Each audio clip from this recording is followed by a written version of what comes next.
Et ça, c'est une question justement qu'un scientifique américain s'est posée. Il s'appelait Jerome Kagan en 1989.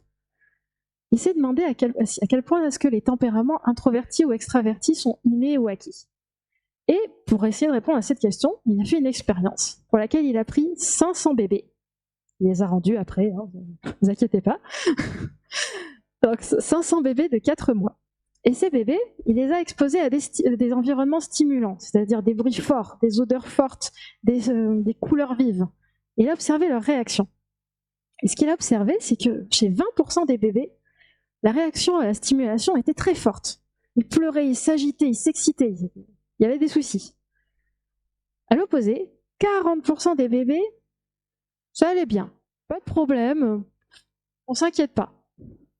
Et les 40% restants étaient à peu près entre les deux. Et donc, Kagan a pris le pari que parmi ces bébés, ceux qui étaient le plus excités par la stimulation, qui réagissaient le plus fort, deviendraient plutôt introvertis, et que ceux qui la toléraient le mieux deviendraient extravertis. Et donc, il les a suivis durant toute leur croissance.